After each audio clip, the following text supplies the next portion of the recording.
Merci de rester fidèle au programme d'ITV. C'est parti pour ce bulletin d'information. Le président de la République va s'adresser à la nation à 20h. Le chef de l'État est attendu sur la question du troisième mandat. Un discours que vous pourrez suivre à 20h sur ITV. Justement, le discours du président de la République, très attendu, le docteur Abdou Khadre Sanokho, sociologue et analyste politique, estime que le chef de l'État est face à une ambivalence. Un éventuel oui serait pour céder à la pression de son camp, mais avec les conséquences du rapport de force de la rue et de l'opposition, un éventuel non sonnerait le glas de la coalition présidentielle. Je vous propose d'ailleurs de l'écouter. Il est joint par Amadou Barry. S'il dit oui, fondamentalement, il fera plaisir à ses troupes, n'est-ce pas, à son écurie, à sa coalition, qui dégageront un gros ouf de soulagement. Par contre, son oui s'opposera forcément à la résistance appelée par l'opposition et par le Yewwi Askan Wi et le F24. Maintenant, il y aura un véritable rapport de force sur le terrain et celui qui gagnera le rapport de force, certainement, emportera le combat de l'opinion. Maintenant, s'il dit non, c'est vrai, il soulagera tout un peuple, il posera un acte fort pour pouvoir consolider la paix qui prévalait jusque-là avant une potentielle élection présidentielle. Par contre, son nom décimera à plus d'un titre un peu l'entente et la cohésion au sein de sa coalition. Forcément, on ne parlera plus de Benno Bokk Yakaar parce que vous entendrez, il n'arrivera pas à trouver en si peu de temps un candidat capable de caporaliser toutes les attentes de sa coalition. Donc fondamentalement, ce sera le au revoir et le bye-bye pour le Benno Bokk Yakaar. Par contre, au moins, il aura un peu apaisé la tension et le climat social qui règne jusque-là. Baccalauréat 2023, c'est pour demain.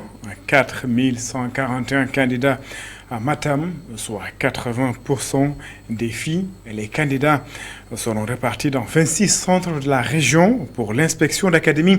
Toutes les dispositions sont prises pour un bon déroulement des épreuves. Amadou Oumar Diallo. 4141 candidats, dont 3312 filles, seront répartis dans 26 centres pour l'examen du bac dans la région de Matam. L'inspecteur d'académie Mbaye Babou, accompagné des chefs de centre, a procédé à la levée des épreuves. Aujourd'hui, ce matin aussi, nous avons pris les dispositions pour acheminer les épreuves dans les centres. Au moment où nous parlons, les équipes sont sur le terrain pour acheminer les épreuves avec la présence des chefs de centre qui ont déchargé les bordereaux et pris les clés pour en tout cas une bonne organisation du bac. Des dispositions ont été prises pour la sécurisation des épreuves. Il y a aussi la sécurisation des épreuves telles que est fortement recommandée par l'Office du bac. Monsieur le gouverneur de région aussi a pris l'ensemble des dispositions nécessaires en relation avec le commissariat central de Matam, pour ce qui concerne les centres de Matam, du département de Matam, en relation avec les préfets de Kanel et de Ranérou, les brigades de gendarmerie aussi, pour sécuriser les épreuves. Autre information de taille, le port de téléphone portable est strictement interdit dans les centres. D'informer les parents d'abord, ensuite les candidats au premier chef sur l'interdiction du téléphone portable et de tout appareil assimilé. Donc il ne sera pas nécessaire d'amener les téléphones dans les centres. En cette période de l'hivernage, les autorités éducatives et territoriales ont pris les devants pour le bon déroulement du bac.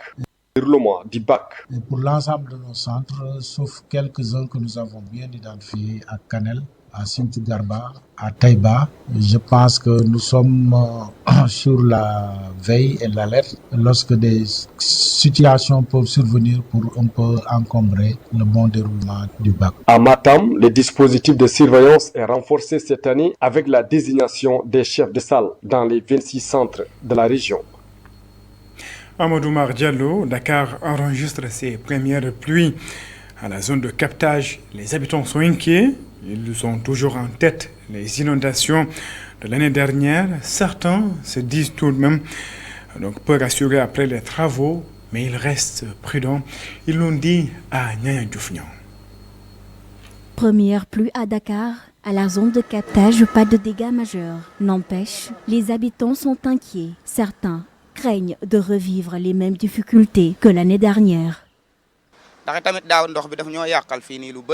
L'année dernière, la pluie a créé beaucoup de dégâts matériels. Cette année, ils sont très tôt commencés. Le nettoyage, nous demandons aux autorités de bien vouloir nous aider. Nous n'avons que la zone de captage. Plus de 12 ans, je vis dans ce quartier. Et à chaque fois qu'il pleut, on est mort d'inquiétude.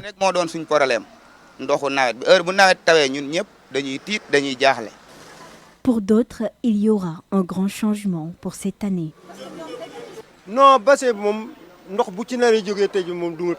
En ce qui concerne le bassin, je pense que cette année sera différente que l'année dernière. Les autorités ont déjà pris les devants, l'eau a été retirée du bassin et c'est encore plus profond. Cette année, il n'y aura pas d'inondation.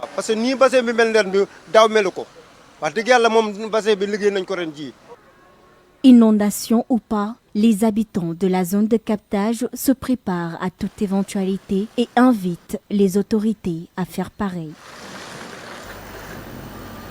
Après les premières pluies, à Dakar, la parole est à Mor Kébé, ingénieur à l'ANACIM. Il nous fait le point sur la situation météorologique. Je vous propose de l'écouter. Entre hier nuit et cet petit matin, on a enregistré quelques quantités de pluie. Donc, c'est des pluies plus ou moins importantes qui nous provenaient de la frontière est entre le Sénégal et le Mali et qui ont évolué et intéressé les régions centre, sud et continué aussi leur chemin jusqu'au petit matin sur les régions de Dakar, Thiès et environ. Donc, c'est des quantités de pluie qui ont été plus ou moins importantes, notamment dans les régions qui sont plus à l'est où la plus grande valeur a été enregistrée à Ranérou avec 76,0 mm. Sur les autres régions, les quantités de pluie ont fluctué entre 0,8 mm et 40,7 mm. De même, au courant de cette soirée, allant à la matinée, d'autres manifestations pluvio-orageuses pouvaient intéresser les régions sud, centre et remonter jusqu'au petit matin dans les régions qui sont plus à l'ouest, comme les régions de Kaolack, Fatick, Diourbel, Dakar et Thiès. Demain et après-demain, les pluies connaîtront une légère baisse dans les régions nord et centre du pays. Elles pourraient juste se limiter dans les régions qui sont plus au sud, notamment dans l'axe de Ziguinchor, allant jusqu'à Kédougou, avec toutefois des risques d'extension jusqu'à Kaffrine et Nioro. Taïba, c'est dans le département de Kaffrine. Les habitants sont en colère. Ils font face à plusieurs problèmes. À chaque saison de pluie, la localité enregistre plusieurs décès à cause des difficultés d'évacuation des femmes enceintes. Ils interpellent le chef de l'État. Dans ce reportage signé Omar Ndiaye et Boubacar Falbop. Une dizaine de villages dans l'arrondissement de Katakel, encore coupés du reste du monde, comme chaque hivernage. Ibrahim Sek, habitant de Mouy, Ndiaykunda, Kerdemba, Ndem, Ndiayen, Tiatafaha et d'autres villages de la commune de Kachot jusqu'à Mbolop sont confrontés à ce problème de déplacement chaque hivernage. Les points de fortune érigés par les villageois eux-mêmes n'y peuvent rien de la vie de Ali Cissé, dit Ali Maki. Ce pont que vous voyez est l'œuvre des populations elles-mêmes, sans l'aide de personne. C'est nous qui avons déplacé ces barriques sur une distance de moins 1 kilomètre. Et un autre pont est érigé de l'autre côté à l'aide de troncs d'arbres. L'État a abandonné les populations de cette localité à leur sort. Le mouvement Arsounou Mamel a donc décidé d'apporter son soutien aux populations. Son coordinateur Bassirouba pointe du doigt le laxisme des autorités locales. Le problème, c'est que les autorités font la sourde oreille et nous, les populations, avons trop laissé. Le président du conseil départemental, le maire de la commune, les autres maires des communes impactées et toutes les autorités de la localité, ministres ou autres, en sont tous responsables. Il ne faut que mentir au président en lui faisant croire que tout est parfait alors qu'il n'en est rien. Pour rappel, depuis plus de 10 ans, les populations interpellent les autorités sur l'état de cette route Katakel-Taïba qui a fait au moins 4 morts ces 2 dernières années.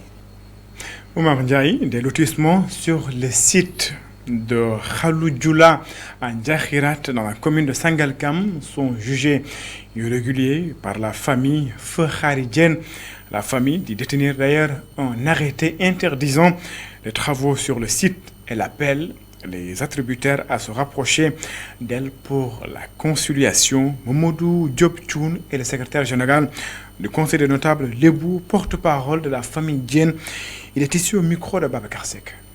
En référant à l'attribution des terres de lotissement autorisé sur le site dénommé Khalidjoula, zone de Ndjekheradi, commune de Sankam, et considérant les éléments d'appréciation sur le foncier référencié au numéro 05